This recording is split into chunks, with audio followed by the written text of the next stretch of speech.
흙으로 만들어지고 코로 숨쉬는 존재, 인간. 하나님은 교만한 자를 대적하시되 겸손한 자들에게는 은혜를 주시느니라. 그러므로 하나님의 능하신 손 아래에서 겸손하라. 때가 되면 너희를 높이시리라. 많은 사람들로부터 존경과 사랑을 받는 나이 많은 한 수도사가 있었습니다.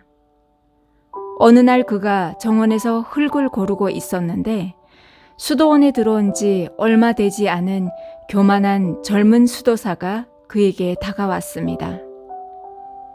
경험 많은 수도사는 후배 수도사에게 이렇게 말했습니다.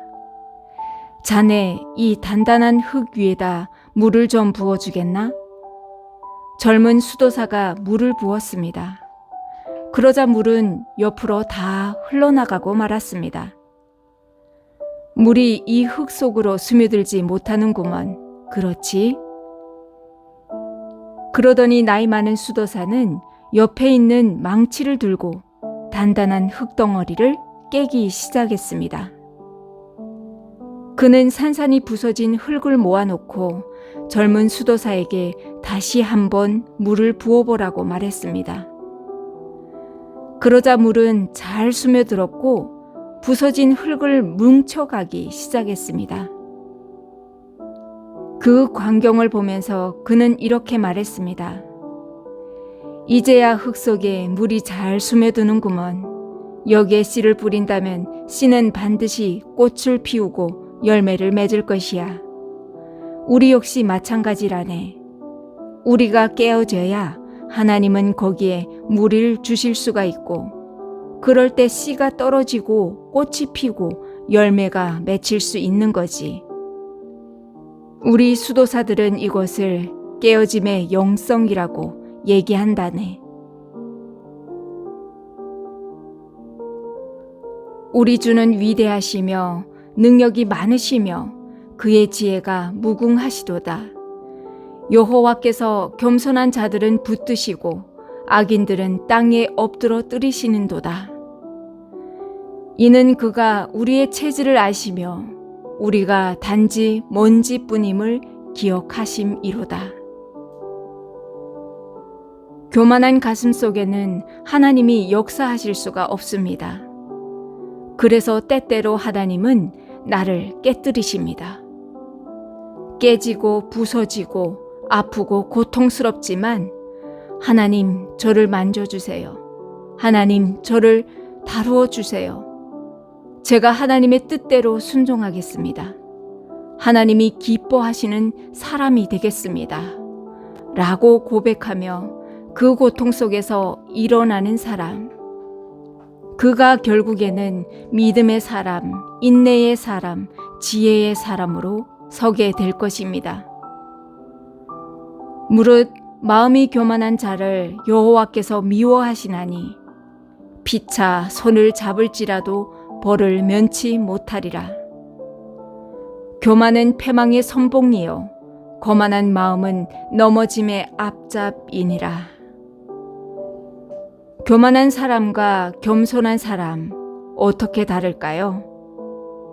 교만한 사람은 자기 장점을 먼저 생각합니다. 겸손한 사람은 자신의 부족함을 먼저 생각합니다.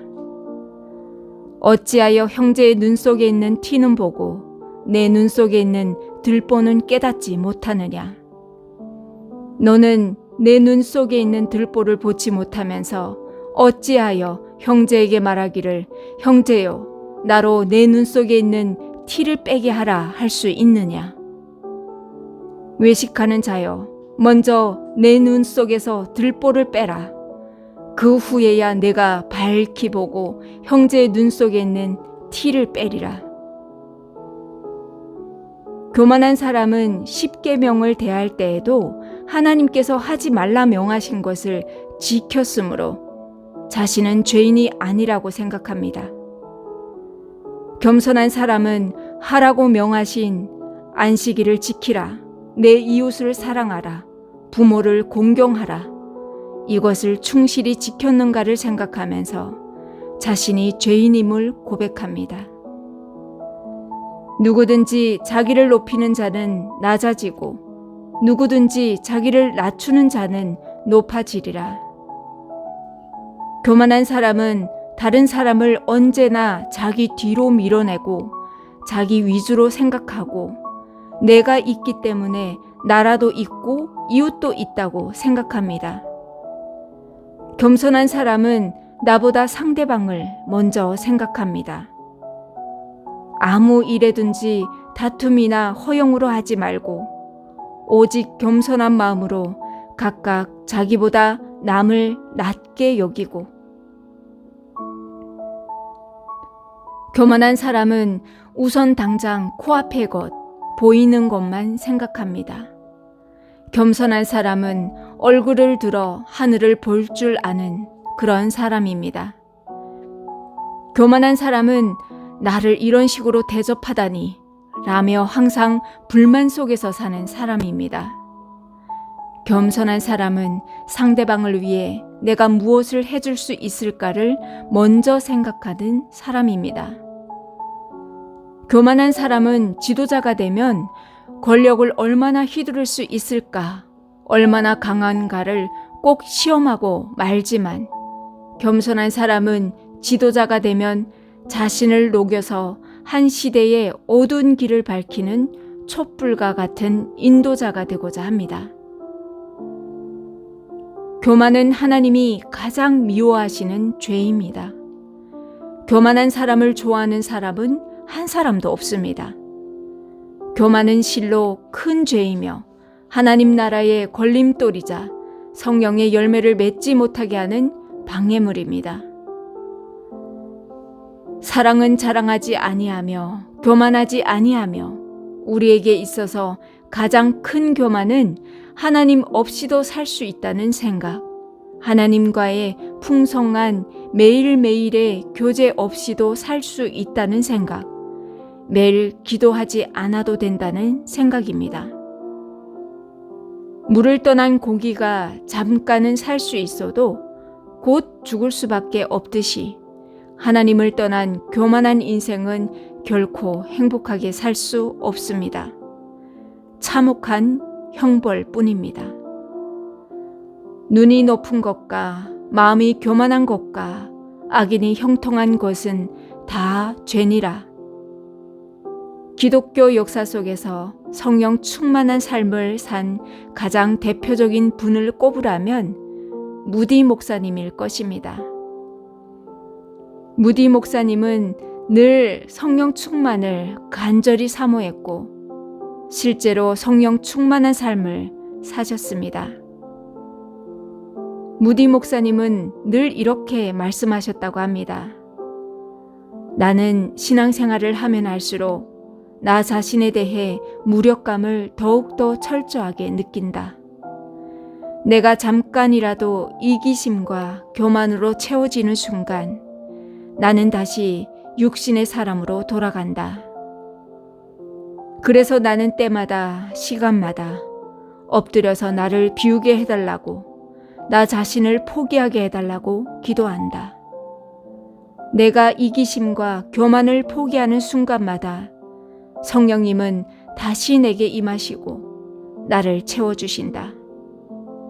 그때야 비로소 나는 주께서 원하시는 일들을 감당할 수 있게 된다. 이 기도가 무디 목사님이 능력 있는 삶을 살고 성령 충만한 삶을 사신 비밀입니다. 우리 역시 마찬가지입니다. 무력감과 연약함을 느끼고 옛사람으로 돌아오는 내 모습을 발견할 때마다 우리도 무디 목사님처럼 엎드려 기도함으로 성령께서 임하시도록 그분을 사모해야 합니다.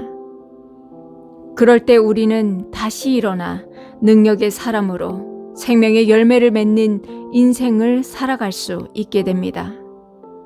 예수님 앞에 나와서 그분을 영접하고 하나님의 자녀가 되었다면 이제부터 가장 중요한 과제는 내가 어떤 사람이 되느냐입니다. 우리가 생을 마치고 주님 앞에 서면 반드시 두 가지 질문을 받게 될 것입니다. 내가 나를 믿고 나서 어느 정도로 인격이 변화되었느냐? 내가 나를 믿었기 때문에 어떤 사람이 되었느냐?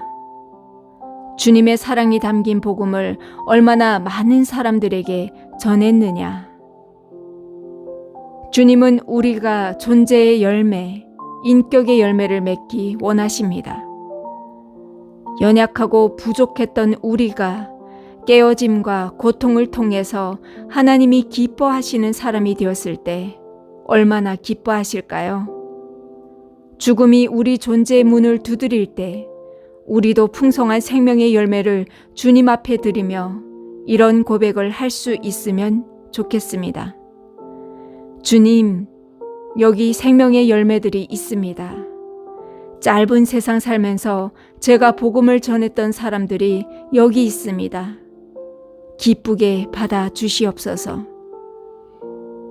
우리 모두 주님 앞에 납작 엎드려 흙처럼 부서지고 깨어져 겸손하게 무릎 꿇고 기도하며 오늘도 주님 안에서 풍성한 열매를 맺고 승리하시길 기도합니다. 기도하겠습니다. 겸손한 자에게 은혜를 베풀어 주시고 그를 항상 붙드시는 하나님 아버지, 제가 이 세상의 주인인 것처럼 착각 속에 빠져 교만하게 살았던 저를 회개하오니 용서하여 주시옵소서. 하나님을 내 삶의 하나님으로 인정하며 경외하는 삶을 살도록 도와주시고 제게 있는 모든 것이 하나님에게서 시작되었음을 항상 잊지 않고 겸손함으로 하나님의 도구가 되게 하소서. 무디 목사님처럼 매일매일 엎드려 기도함으로 성령께서 임하셔서 저를 주관하시도록 연약한 저를 깨워주시고 붙잡아 주시어 풍성한 성령의 열매를 맺는 인생을 살아가게 하소서. 예수님 이름으로 기도드립니다. 아멘.